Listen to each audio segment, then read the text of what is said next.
Bismillahirrahmanirrahim. Assalamualaikum warahmatullahi wabarakatuh.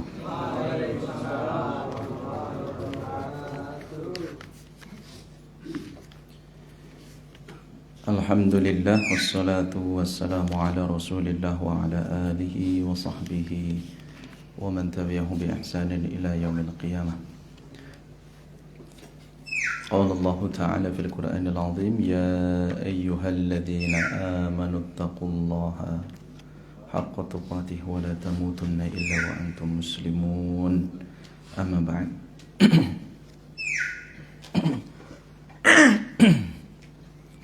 Baik, pada pagi ini kita akan melanjutkan kembali pembahasan tentang rukun-rukun sholat. Yang selanjutnya yaitu yang wal-hadi asyara, ya, qala al-musannif rahimahullah, yang ke-11, al-julusu baina sajdataini, duduk di antara dua sujud, fi kulli raq'atin, pada setiap rakaat ada duduk di antara dua sujud. Jadi sujudnya dua kali pada setiap rakaat. Sawa'un shalla qa'iman, baik dia salatnya dengan posisi berdiri, au qa'idan, atau ketika tidak mampu salat dengan berdiri, maka dia salat dengan duduk, maka tetap ada rukun, yaitu duduk di antara dua sujud, au muttaji'an, atau salatnya sambil berbaring. Wa aqalluhu sukunu ba'da harakati a'dha'ihi, minimal duduknya adalah tenang setelah gerakan seluruh anggota tubuhnya. Jadi setelah bangkit dari sujud, itu kan ada gerakan anggota-anggotanya, maka minimal itu adalah tenang. Wa akmaluhu, adapun yang sempurna, yang paling sempurna, az-ziyadatu 'ala dzalika bidu'a al-warid fihi. Yang paling sempurna maka lebih dari sekedar hanya tenang, kemudian diikuti dengan membaca doa-doa yang bersumber dari beliau sallallahu alaihi wasallam di dalam duduk antara dua sujud. Falau lam yajlis baina sajdataini, jika seseorang dia tidak duduk di antara dua sujud, bal sara ilal julusi aqrab, atau hanya mendekati pada posisi duduk, artinya belum tenang nih, posisi duduknya belum tegak, lam yasih, maka salatnya tidak sah.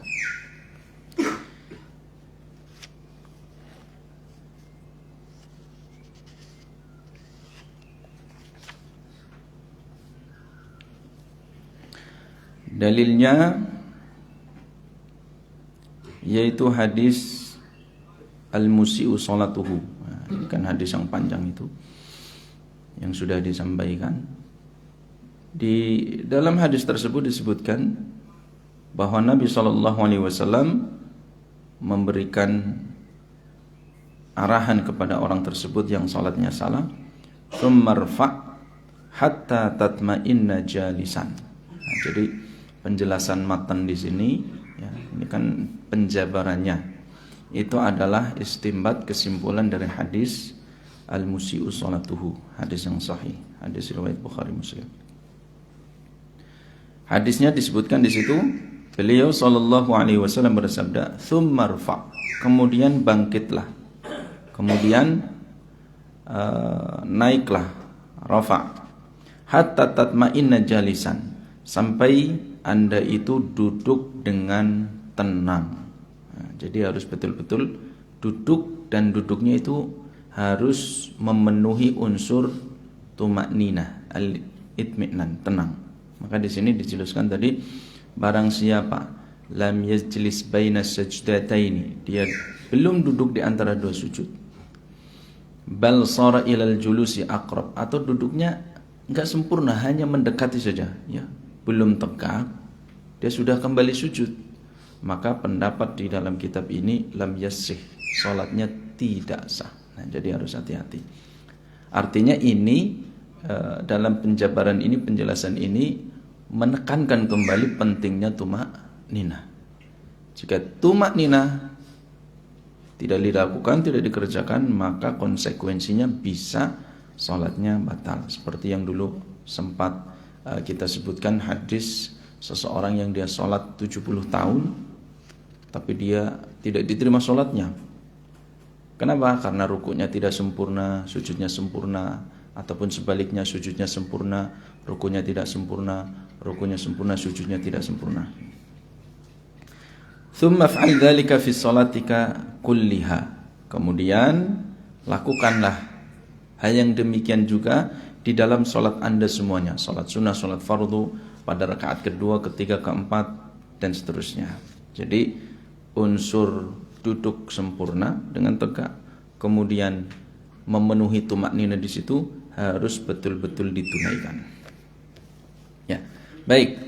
Duduk di antara dua sujud ini itu rukun. Ya, itu rukun. Barang siapa dengan sengaja maka sholatnya batal. Kalau tidak sengaja tadi duduknya kurang sempurna, maka konsekuensinya tadi tidak sah juga sholatnya. Sehingga kita harus pelajari, harus hati-hati. Maka jangan buru-buru ketika kita sholat.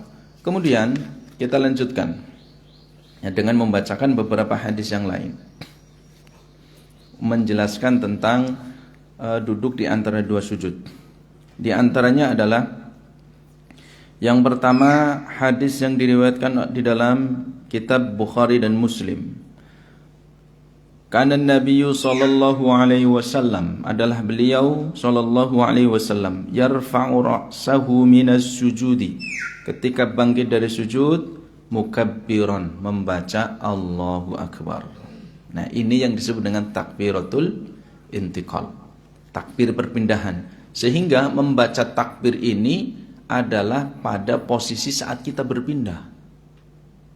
Maka sebuah kekeliruan ketika seseorang dia masih dalam posisi sujud sudah membaca Allahu Akbar, atau dia sudah posisi sampai duduk sudah tenang baru membaca Allahu Akbar. Itu keliru. Jadi yang benar, para ulama menyebutkan bahwa ini adalah takbiratul intiqal. Di sini disebutkan kana nabiyyu. Prosesnya kapan membaca takbir ini? Yarfa'u ra'sahu minas sujud. Yarfa' itu kan fi'al.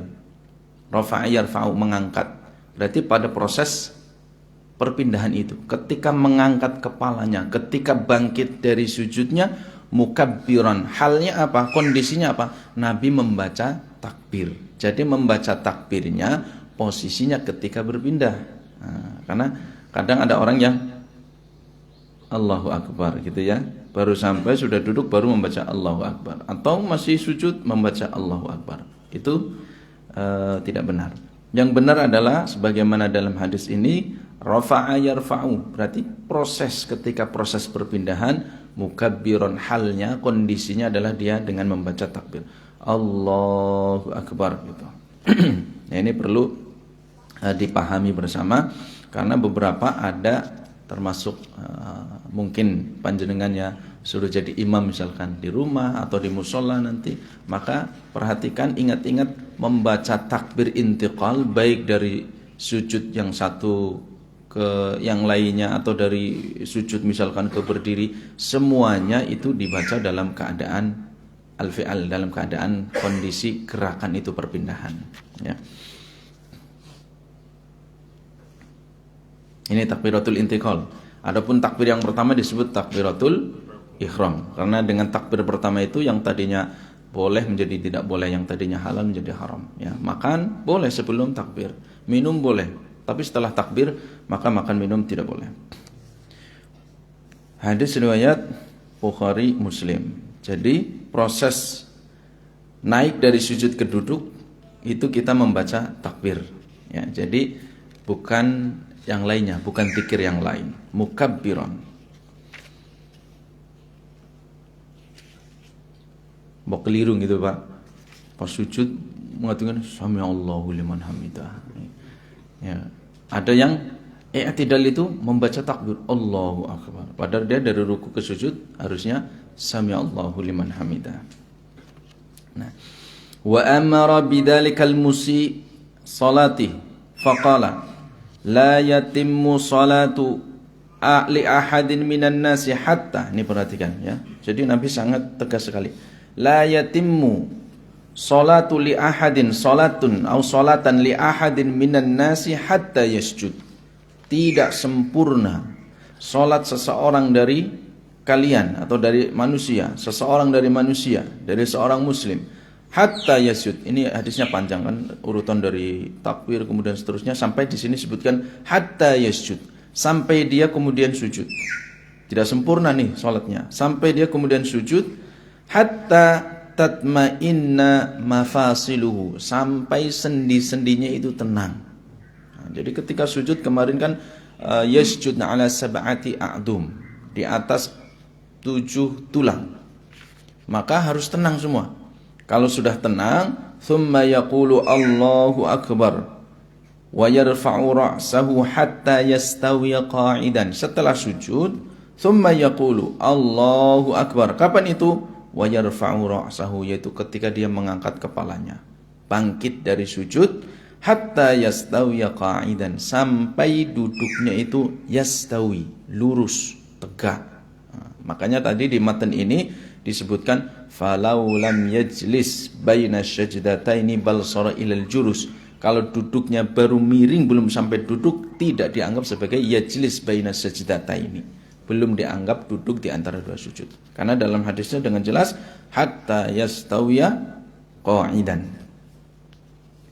Ya, jadi duduknya itu posisinya harus betul-betul tegak. Setelah tegak baru kemudian dia membaca doa duduk di antara dua sujud.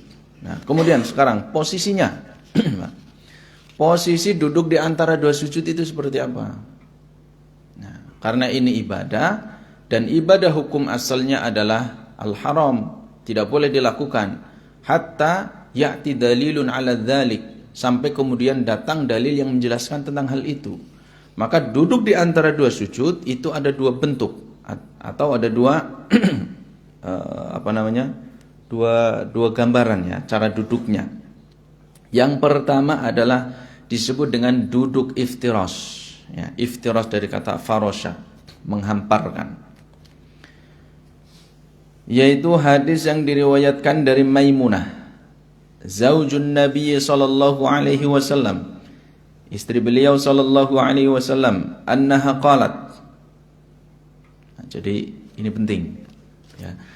Karena kesini-sini kan banyak gerakan-gerakan emansipasi wanita, ada gerakan juga tuduhan-tuduhan dusta, tuduhan-tuduhan miring kepada beliau sallallahu alaihi wasallam. Termasuk diantaranya, kenapa Nabi menikahi Aisyah dalam usia yang sangat muda. Nah itu Pak, itu bagi orang-orang orientalis, bagi orang-orang yang tidak suka Islam, orang-orang munafik, itu adalah celah untuk mendeskreditkan Nabi sallallahu alaihi wasallam. Padahal di situ hikmahnya luar biasa, besar sekali. Karena mereka menganggap Nabi, mohon maaf, pedofil gitu kan. Termasuk punya sifat pedofil, dia suka kepada anak kecil 9 tahun. Usia nikahnya berapa? 6 tahun. Kemudian digauli pada usia 9 tahun. Nah, itu kan, itu celah bagi mereka. Tapi hikmah dari syariat itu luar biasa sekali. Luar biasa sekali. Di antaranya adalah bahwa ya kita terlepas ingin mengcounter mereka dari aspek lain, misalkan dari budaya orang Arab, kemudian dari kondisi alamnya dan seterusnya, karena berbeda. Nah, dari sisi syariat, bahwa kenapa beliau sallallahu alaihi wasallam menikahi janda-janda, kemudian juga menikahi Aisyah dalam usia yang sangat muda, hikmahnya adalah karena Aisyah radhiyallahu anha, istri beliau sallallahu alaihi wasallam, itu adalah perempuan yang cerdas luar biasa. Cerdas, Pak. Nah, ini hikmahnya. Andai Aisyah tidak dinikahi oleh beliau sallallahu alaihi wasallam, maka banyak sekali hal-hal yang tidak diketahui dari syariat ini. Nah, dari beliau sallallahu alaihi wasallam, cara mandi junubnya, sholat malamnya, gitu kan. Kemudian duduk tasyahudnya itu dijelaskan detail, dan paling banyak yang meriwayatkan dari Nabi SAW adalah Aisyah radhiyallahu anha, karena dia hafalannya kuat. Kalau yang sudah usia tua itu kan, usianya sudah di atas rata-rata, itu kan sudah berkurang hafalannya. Maka dari aspek syariat itulah beliau SAW mengetahui bahwa Aisyah itu punya kelebihan di situ, maka ada perintah untuk menikahi Aisyah radhiyallahu anha. Maka kita dapatkan riwayat dari sahabiah, dari sahabat perempuan beliau SAW yang paling banyak meriwayatkan adalah Aisyah radhiyallahu anha. Ya, itu jadi luar biasa. Nah, di antara istri beliau SAW adalah Maimunah. Nah, ini riwayat dari istrinya. Kana Rasulullah SAW idza sajada khawwa biyadaihi, yakni jannaha hatta yura wadaha ibtaihi min waraihi. Nah, ketika bahas sujud ini sudah dijelaskan. Kata Maimunah, Nabi SAW ketika sujud, maka beliau membuka kedua tangannya sampai putih beliau SAW ketiaknya terlihat dari belakang.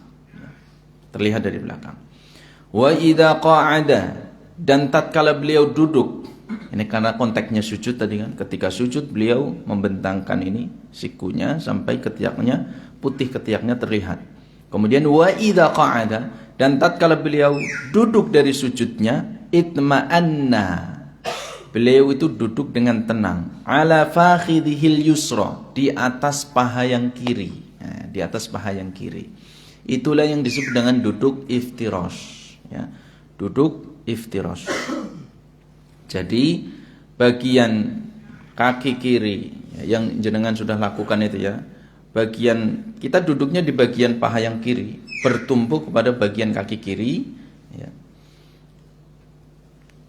Fayaq'udu 'alaiha mutma'innan, dan duduk tenang. Nah, jadi kalau belum tenang ya belum sempurna.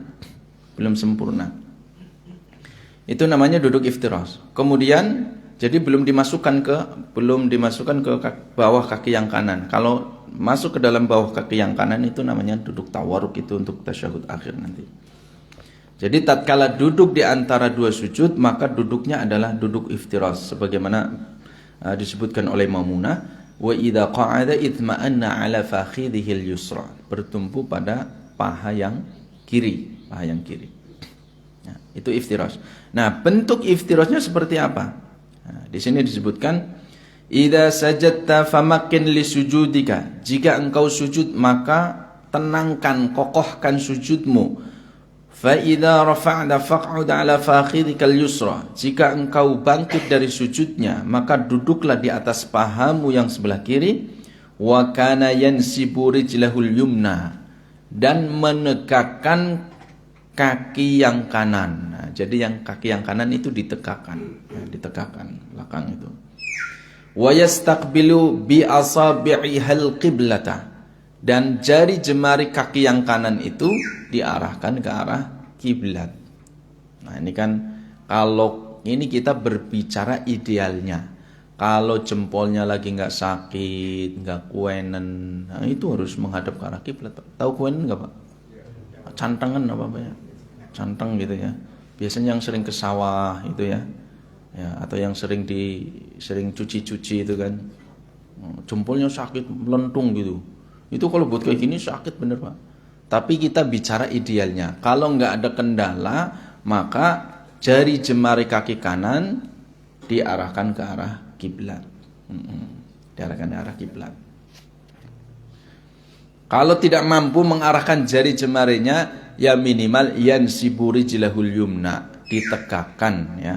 Ya, telapak kaki yang kanan itu ditegakkan meskipun jari jemarinya ke belakang. Tapi kalau dalam kondisi tidak ada masalah, maka harus diarahkan ke arah kiblat. Ada gambarannya, Pak? Nah, ada gambaran. Nah, biasanya kalau sudah sepuh gitu ya, nanti ada rematik, ada kakinya susah dilipat dan seterusnya, ada pengapuran dan seterusnya, itu maka agak menghampar ke sana nggak apa-apa, itu fattaqullaha mastata'tum. Kita berbicara ideal. Nah. Jadi bentuk duduk iftirasnya itu ada ketentuan dari beliau sallallahu alaihi wasallam. Ya. Bertopang di atas paha yang kiri, kemudian kaki yang kanan ditegakkan dan jari jemari diarahkan ke arah kiblat. Lalu tangannya bagaimana? Ya, posisi tangannya. Posisi tangannya, saya nulisnya di sini ya. Nah, ada hadis yang umum ya.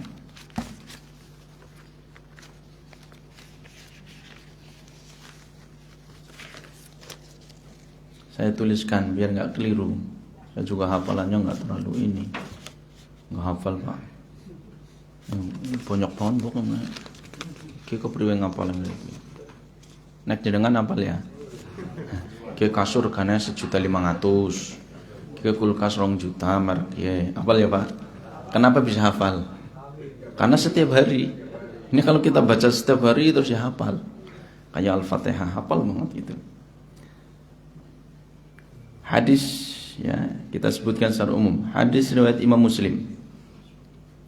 Anna Nabiy sallallahu alaihi wasallam kana idza jalasa fi sholati, adalah Nabi sallallahu alaihi wasallam ketika duduk di dalam salatnya.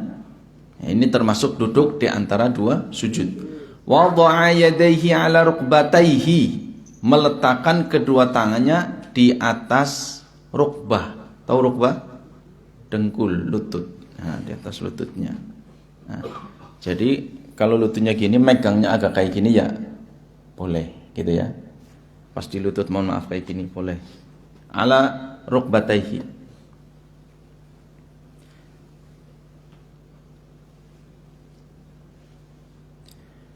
Basituha 'alaiha. Nah, kemudian basituha berarti merentangkan kayak gini. Jadi memegang. Nah, jadi itu salah satunya seperti ini.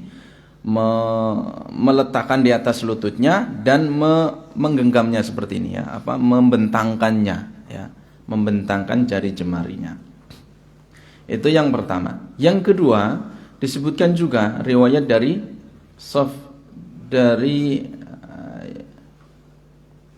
sahabat siapa ini? Ibnu Umar di dalam riwayat Imam Muslim.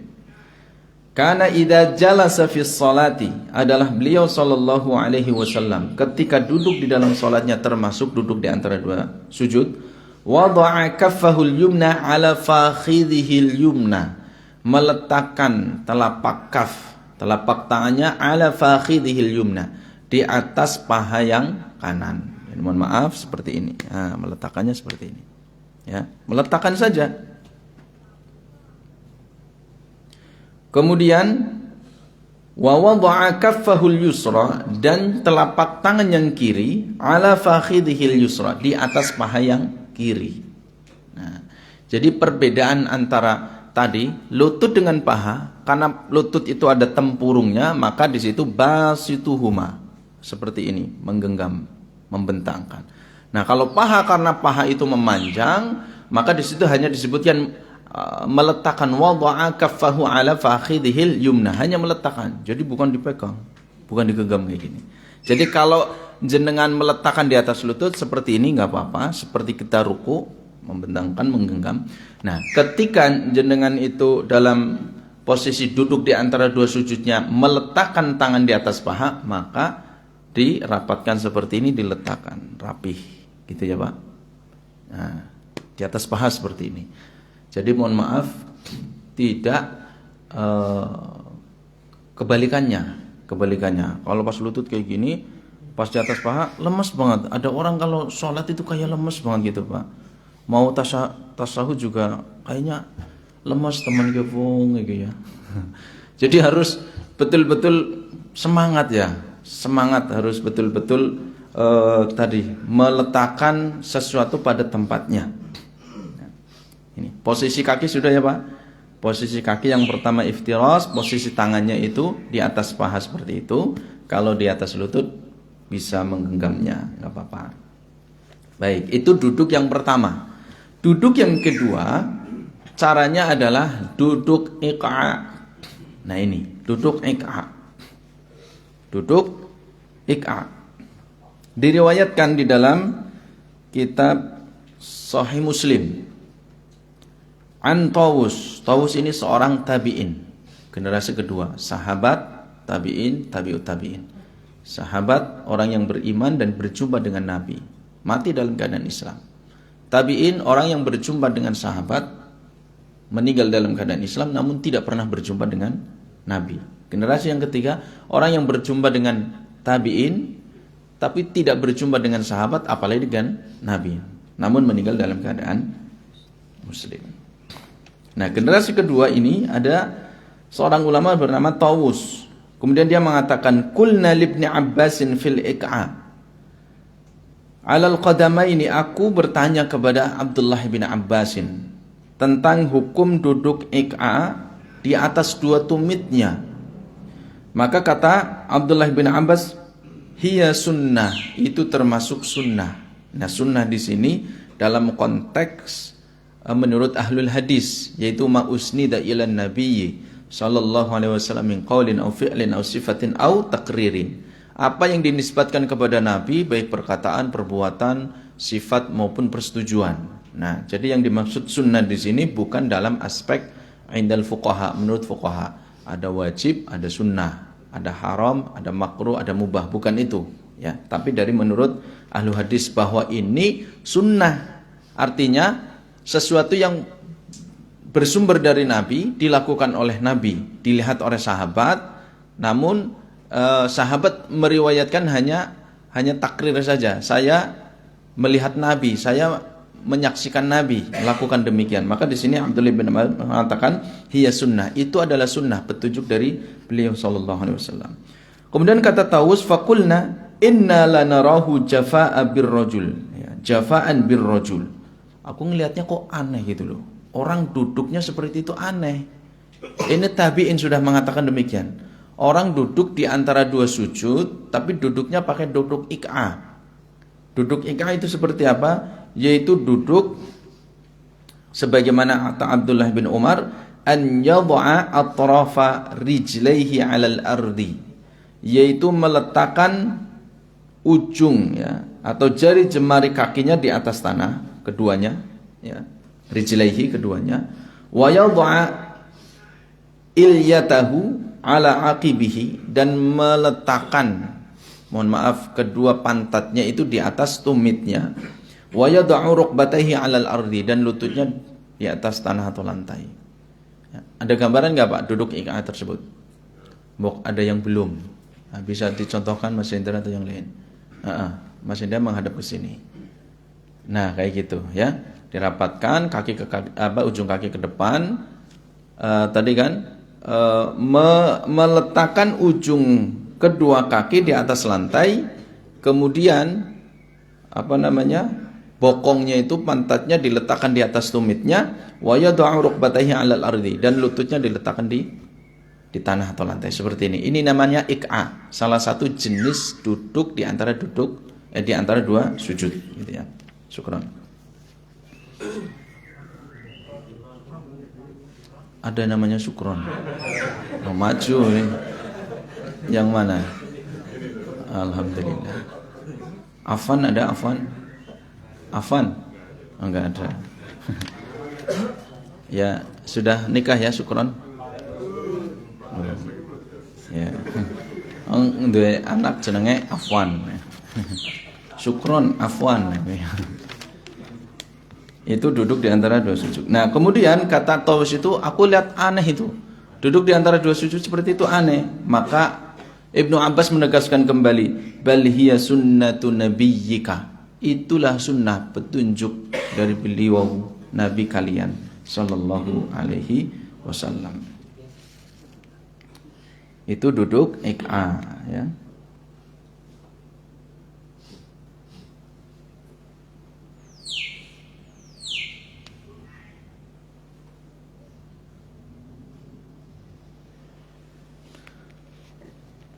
Baik. Ternyata iq'a itu ada beberapa macam. Dan ada duduk iq'a yang dilarang oleh beliau sallallahu alaihi wasallam. Nah, supaya tidak keliru, supaya tidak gagal paham. Wah, ini duduk iq'a ini dilarang. Maka yang dimaksud bukan iq'a seperti tadi. Kalau tadi itu sunnah, petunjuk dari beliau, maka ik'a yang dilarang seperti apa? Sebagaimana riwayat Abu Hurairah di dalam Musnad Imam Ahmad. Kata Abu Hurairah, amarani Rasulullah sallallahu alaihi wasallam bi thalathin. Aku diperintahkan oleh Nabi dengan 3 hal. Wa nahani an thalathin, dan aku dilarang oleh Nabi dari 3 hal. Amarani bi raq'atai duha kulla yaumin. Aku disuruh oleh Nabi untuk sholat duha 2 rakaat setiap hari. Minimal 2 rakaat setiap hari. Luar biasa kalau bisa menjaga ini. Yang kedua, al-witru qablan naumi, sholat witir sebelum tidur. Yang ketiga, wasiyamu thalathati ayyamin min kulli syahrin, puasa 3 hari berturut-turut dalam setiap bulan, namanya ayyamul bid. Ayam al-bid itu putih, hari-hari putih, hari-hari ketika purnama, ya, 13, 14, 15, karena malam ketika itu lebih putih daripada biasanya, lebih terang, maka disebut ayyamul bid, 13, 14, 15. Wa nahani an, dan beliau melarangku dari naqratan kan naqratid dik, ketika sholat itu mematuk ketika sujudnya seperti ayam makan jagung atau makan beras. Gitu ya. Allahu Akbar, Allahu Akbar, Allahu Akbar. Nah gitu. Itu dilarang oleh Nabi.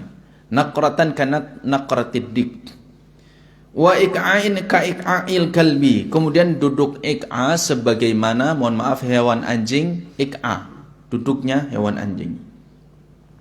Waltifati kaltifati sa'lab. Kemudian menoleh seperti menolehnya musang. Musang apa ya?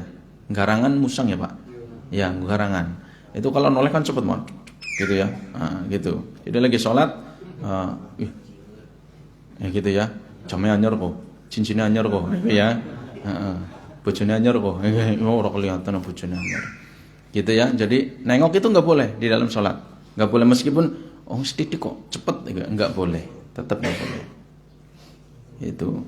Nah, yang dimaksud iq'a di sini, iq'a yang dilarang. Duduk iq'a seperti duduknya iq'a al-kalbi. Ada gambaran enggak kira-kira? Ya, yaitu duduknya di sini dijelaskan enggak ya?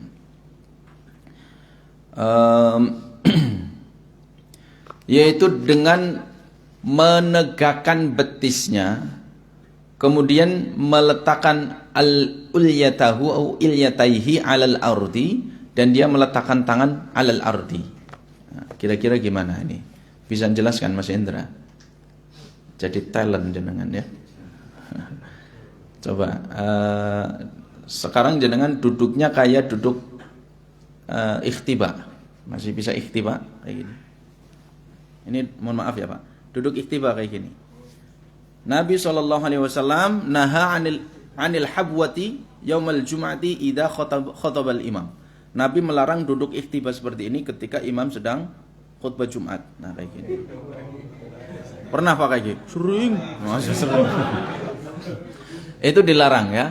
Jadi ketika mendengarkan khutbah Jumat, mohon maaf duduknya seperti ini. Kayak gini. Nah kayak gini. Ditambah ada tasbih. Tasbih itu menghilangkan jari jemari. Tasbih sebelum sholat, ketika kita mau pergi ke tempat sholat, ketika kita nunggu sholat sudah wudu belum iqamah, tasbih itu nggak boleh, menghilangkan jari jemari. Baru cucu kata banget kesel kok. Ya sambil nunggu qomat, ini nggak boleh nih tasbih, ya. Atau duduk sila tapi tangannya gini. Kenapa? Karena menurut sebagian ulama itu mereka yajlibun naum, itu menyebabkan tidur. Enak banget kayak gini, duduk gini. Lama-lama dengklok. Nah gitu ya. Nah, jadi tasbih itu ya hukumnya nggak sampai pada tahrim, dilarang Nabi, tapi para ulama ahlu fuqaha menyebutkan itu makruh. Sebaiknya jangan dilakukan, ya. Tasbih ketika mau berangkat ke masjid, ketika nunggu iqamah, itu tasbih nggak boleh. Makruh, nggak sampai pada haram. Nah, karena haram kan konsekuensinya neraka gitu kan. Nah, ini makruh saja, makruh. Ya sebaiknya ditinggalkan. Tasbih lagi nunggu. Nah ini sudah pada hari Jumat sudah tiba dilarang, ditambah tasbih. Nah kayak gini. Nah ini, ya, ini nggak boleh. Duduk tasbih apa duduk tasbih. Tasbih nggak boleh, ikhtiba nggak boleh. Lalu kemudian ditambah apa lagi? Main HP. Ya. Idza qulta li sahibika yaumal jum'ati ansit faqad lahu. Faman lahu fala jum'atalah, gitu ya. Nah, ini bingung kan? Nih jadi jamaah serba bingung. Bocah cilik ribut bae. Apal hadisnya. Jika khotib sedang khutbah kemudian Anda mengatakan ansit, diam, gitu kan? Kata Nabi SAW, kalian telah berbuat sia-sia. Jika sudah berbuat sia-sia, maka Jumat Anda tidak sempurna. Pahalanya nggak sempurna. Diam, berisik banget khutbah. Nah, gitu kan? Nah, itu kan sebab bingung yang sudah tahu hadis ini mau ngomong sayang khutbah Jumatnya tadi nggak sempurna, gitu kan? Akhirnya apa? Ya ini harusnya khotib, ya.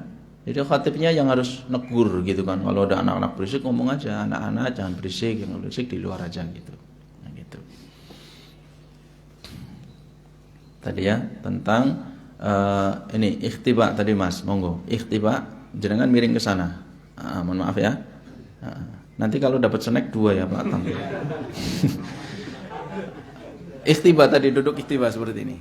Nah, ya, duduk ikhtiba. Nah, gitu ya. Nah, sekarang itu kan betisnya ditegakkan. Ini iq'a. Kemudian tangan itu kan mohon maaf pantatnya sudah di lantai. Nah, sekarang tangannya ke bawah. Di belakang, agak ke belakang sedikit. Nah, ke belakang sedikit. Nah, itu namanya iq'a yang tidak boleh. Itu ya. Iq'a yang tidak boleh. Ini duduknya hewan anjing seperti ini. Nah, itu yang dilarang. Tidak boleh. Biasanya kan sambil ngobrol gitu ya, lemes-lemes lagi. Nah, itu dilarang ya, sebaiknya ditinggalkan. Ya nanti saling mengingatkan, Pak itu nggak boleh, oh iya gitu ya, saling mengingatkan. Kemudian juga duduk, ada yang menyebutkan iq'a di dalam sholat itu tidak boleh seperti anak kecil. Menegakkannya itu bukan menegakkan seperti ini tadi, tapi dia seperti anak kecil. Mohon maaf Mas, sekali lagi deh, nggak apa-apa. Berarti 3 snacknya Pak. Bagian saya juga nggak apa-apa. Kakinya seperti duduk seperti biasa antara 2 sujud.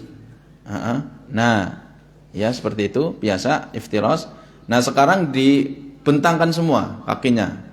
Mohon maaf, pantatnya ke lantai, kakinya membentang semua. Seperti anak kecil, bentang aja bentang kakinya, lebar, ujung kakinya lebar. Nah kayak gitu. Anak kecil ya. Biasanya anak kecil kalau suruh duduk antara 2 sujud kayak gini, yang 2 tahun, 3 tahun itu seperti ini. Itu kan sama aja. Mohon maaf, pantatnya ke lantai, kemudian kakinya ditegakkan betisnya, tapi negakannya ke sana, diluruskan gitu. Ini juga tidak boleh. Jadi yang iq'a yang boleh itu dia duduknya di atas tumit. 3 menit lagi. Saya akhiri dengan al-adhkar baina sajdataini. Zikir antara 2 sujud. Yang pertama riwayat dari Hudzaifah ibnul Yaman, anna Nabiy sallallahu alaihi wasallam kana yaqulu baina sajdataini. Beliau ketika duduk di antara 2 sujud, beliau membaca Rabbighfirli 2 kali saja. Pendek ya Pak. Rabbighfirli pendek. Allahu akbar Rabbighfirli. Nah, tapi ingat tadi ya, sujudnya itu duduknya harus itma'anna, tenangkan dulu baru baca Rabbighfirli. Pendek banget. Ada riwayat dari Ibnu Abbas, semuanya riwayat Ibnu Abbas. Nih, saya tuliskan di sini. Yang pertama riwayat Imam Abu Dawud di dalam kitab sunannya. Nabi SAW ketika duduk di antara 2 sujud membaca Allahumma gfirli warhamni wa'afini wahdini warzuqni. Kalau kita perhatikan maknanya luar biasa. Ya Allah, aku mohon ampun kepadamu, banyak dosa kita. Warhamni, kasihinilah aku ya. Curahkanlah rahmat engkau kepada kami, kepadaku. Kenapa? Karena Nabi pernah mengatakan lan yudkhila amalukum al-jannata. Amal kalian itu enggak memasukkan kalian ke dalam surga. Wa anta kadzalik ya Rasulullah. Demikian juga engkau wahai Rasulullah. Wa ana, aku juga demikian. Illa an yataghammadani Allah bi rahmatihi. Akan tetapi Allah mencurahkan rahmat itu kepada kita. Nah, jadi yang menyebabkan kita masuk surga itu semata-mata bukan amalnya. Artinya gini, kalau kita amal kita dibandingkan dengan kenikmatan surga itu nggak level banget gitu. Ya, nggak level banget, jauh banget lah. Abang sholatnya sering ditunda-tunda, sholatnya nggak khusyuk, wudunya kurang gitu kan, nggak level banget. Tapi kemudian apa? Untuk seseorang masuk ke surga itu karena dia mendapatkan rahmat, kasih sayang dari Allah. Tapi perlu dipahami, anggur kayak gue, ya wis lah bergantung sama rahmat aja lah, sholat aja, katanya amal nggak masukkan kita ke dalam surga. Bukan itu maksudnya. Maksudnya adalah, tapi untuk mendapatkan rahmat itu adalah dengan amal soleh. Jadi bukan semata-mata amal soleh itu, karena nggak level banget. Tapi amal soleh itulah yang menarik, memancing, kemudian menjadikan Allah mencurahkan rahmatnya. Nah, karena saking sayangnya, kemudian Allah lipat gandakan amal-amal itu, sehingga dia dianggap layak untuk masuk ke dalam surga. Jadi maknanya luar biasa. Allahumma gfirli warhamni wa'afini, berikan afiah. Afiah itu bukan hanya sekedar istilahnya sihah. Bukan hanya sekedar as-sihah. Kan ada sehat wal afiat gitu ya. Semoga sehat wal afiat. Sehat itu jasmani. Afiat itu dia selamat dari segala hal. Hartanya, keluarganya, nasibnya, dunia dan akhirat. Ya, makanya ada dzikir pagi itu, Allahumma afini fi badani, Allahumma afini fi sami, Allahumma inni as'aluka al-'afwa wal 'afiyata fid dunya wal akhirah. Meminta afwa, ampunan, maaf dan al-'afiyah, bukan meminta sehat. Allahumma inni as'aluka al-'afwa wal 'afiyata fid dunya wal akhirah. Karena itu lebih dari sekedar sehat. Ya. Kemudian wahdini, kemudian petunjuk. Orang bisa pergi ke masjid, orang bisa sholat, orang bisa terus berbuat dalam kebaikan, tidak ghish, tidak tidak pernah menipu dalam pekerjaan, tepat waktu dan seterusnya. Itu adalah petunjuk taufik dari Allah. Kemudian warzuqni, mendapatkan rizki, ya, rizki merasa cukup dengan pembagian dari Allah. Kemudian sehat, itu juga bagian dari rizki. Maka luar biasa ini maknanya. Nah, ini di sini ada beberapa riwayat yang redaksinya berbeda, tapi semuanya dari Abdullah bin Abbas. Ada yang dihilangkan, ada yang tidak. Dalam riwayat misalkan Ibnu Majah, Rabbighfirli, bukan pakai Allahumma gfirli, Rabbighfirli warhamni wajburni warzuqni warfa'ni.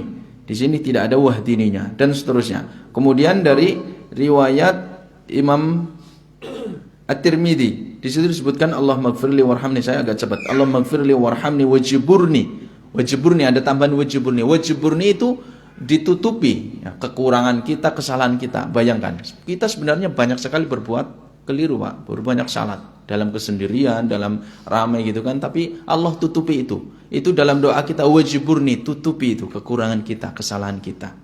Nah, itu luar biasa.